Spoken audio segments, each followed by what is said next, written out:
Morning all. I've done something today that I almost never do. I think I've only done it about 3 times in my life. Woken up as early as I can to try and get as much of the sunset as possible. So I woke up at 5:30, headed off just as I saw the sun starting to rise. And I've made it to see the sun just rise over Montaña Roja, the red mountain in the distance.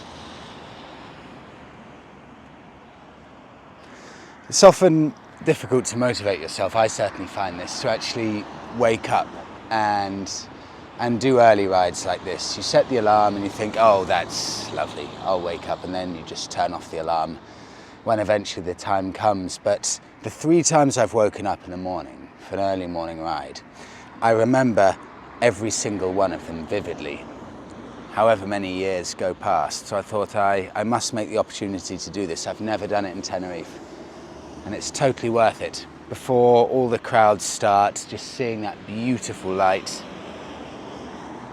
it's glorious.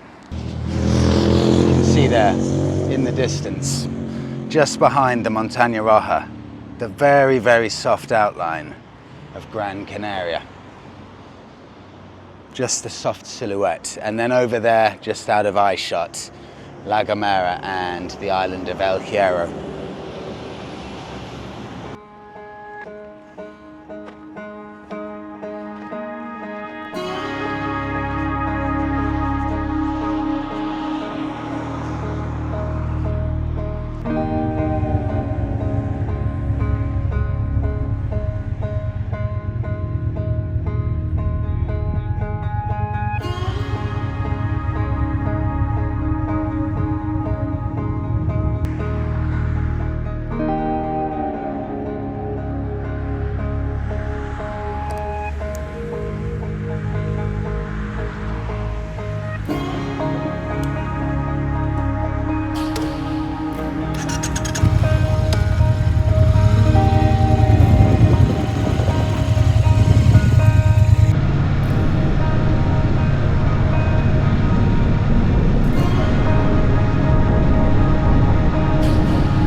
This is an area right near the sea, and you have people come in their camper vans from all over Europe, Germany, Italy, France, different areas of Spain, and they camp here and they set up their home. And I remember from last time we were here, some people stay here for the entirety of the winter, just setting up their lives in their camper vans. Some have motorbikes attached to the back, some have surfboards on top, bicycles, and a lot of them will wake up early and head down about 200 meters in that direction to the most popular kite surfing beach on the island, and that is their life. Live in the van, grab some food, grab a coffee, head off kite surfing all day. It's an incredible way to live. And then you couple that with the Spanish lifestyle, that laid-back way of life. Yesterday night we were out until about 9:30 in the evening, and all of the cafes, all of the bars are heaving, the streets are alive with people just chatting, laughing. It's a beautiful lifestyle.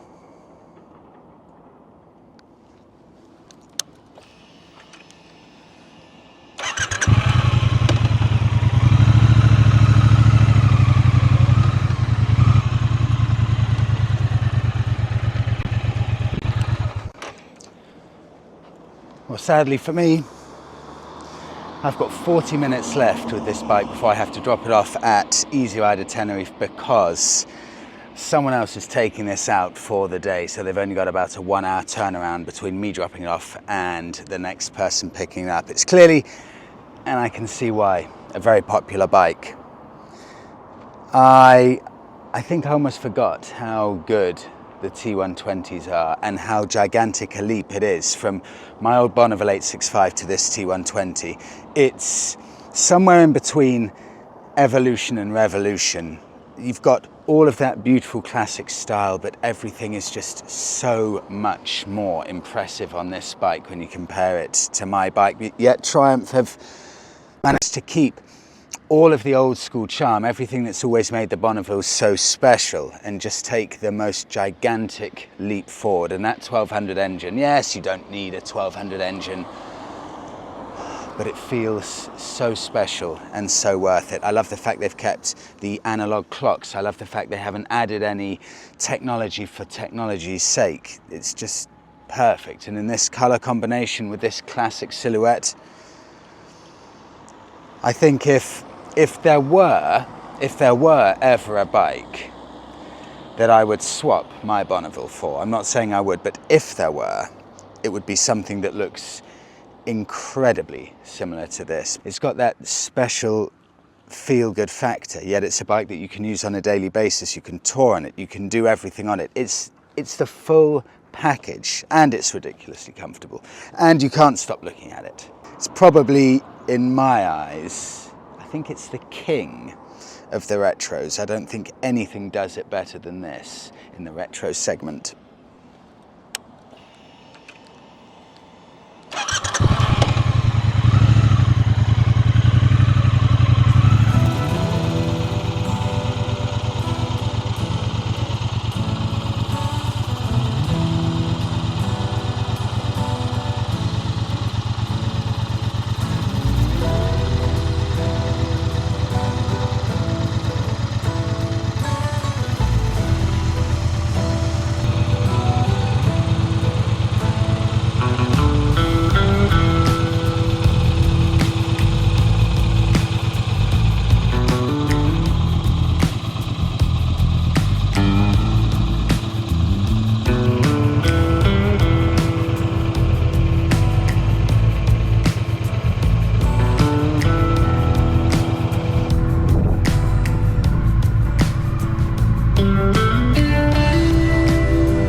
Before I give the bike back, I had to pull over one final time because I've just had this very strong feeling over the past few hours riding this bike that I truly believe this is the best retro motorcycle I've ever ridden.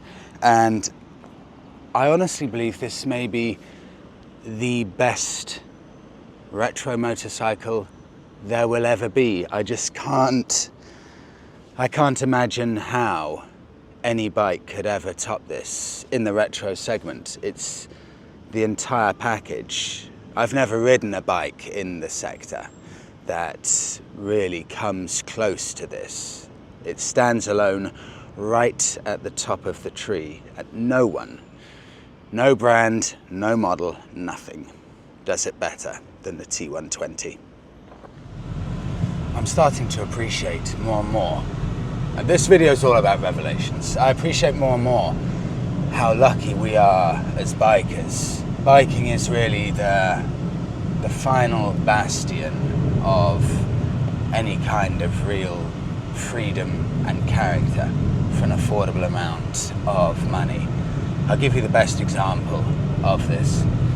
2 days ago, we left this car, the Audi, in a car park, and Monica and I went over after having a coffee in the morning, went back to the car, and I spent a minute trying to figure out why the car wouldn't open. So I said, Monica, what's going on? Why is our car not opening?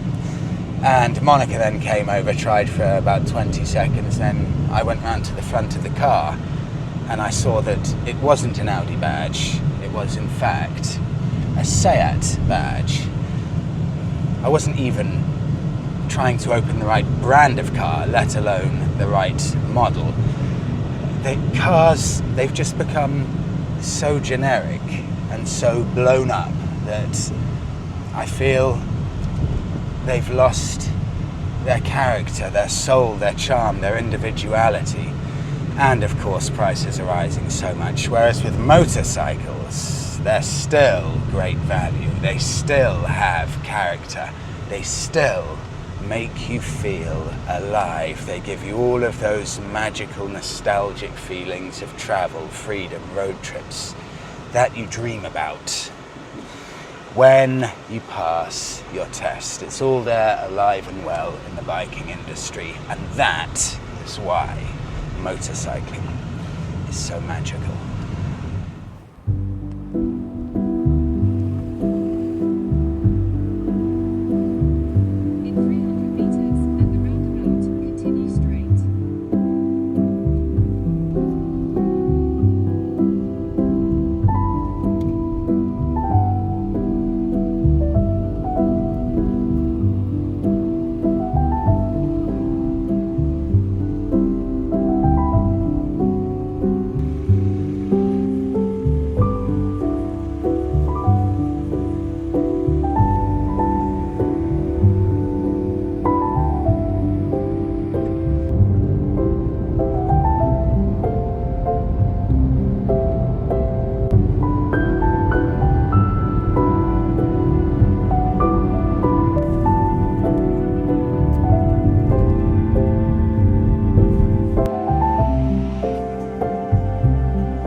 This is the little village of La Caleta, traditionally a fishing village, but in recent years it's exploded in popularity and it's become one of the most in-demand high-end areas on the whole island of Tenerife. But it's still got that really nice mix between the traditionally styled fishermen's houses dotted along the coast and the more thoroughly modern very exclusive properties that have been popping up.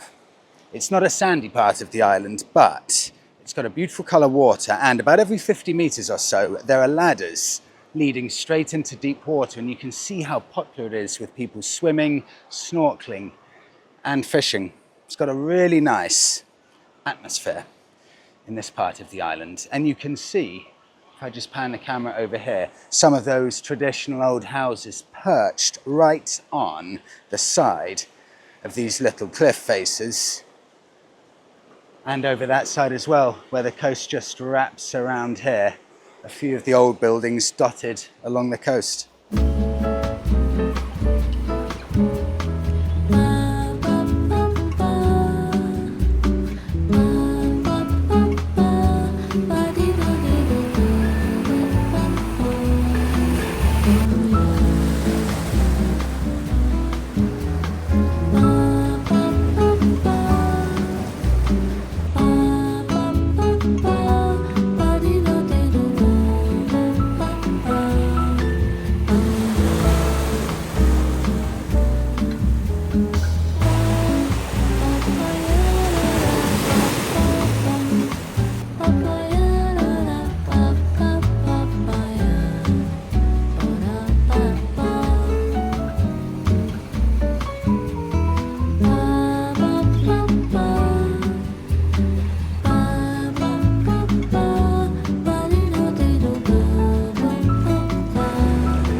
I don't know if it's realistic, but I hope places like La Caleta can keep that charm, because even in the 10 years since we've been coming to Tenerife, you can feel the tourism taking over a lot of these places, and I completely understand that I'm a tourist saying that, but some of the areas, you hope that they can keep that core of locals, just to keep that culture going. It's very nice. La Caleta is one of the few areas, certainly in the south, where you can really feel a bit of that history. And, well, we're going to have to wrap it up, because we do have to work. You know, most of the time we say, let's just pop out, maybe for 30 or 40 minutes, have a coffee. And there's so much to do in Tenerife, and it's so enjoyable. That 30 to 40 minutes in the morning usually ends up turning into about 6 hours. And before we know it, it's 4 p.m. and we basically have to work till midnight. So we'll see if we can get back a little bit earlier today. Thank you so much, everyone, for watching. We'll see you all in the next one, which I really hope is going to be going to one of my favourite places on the island. It's a long way away from the core touristy area, Playa Bonijo, right up in the north. So fingers crossed, we'll take you next time on a little road trip.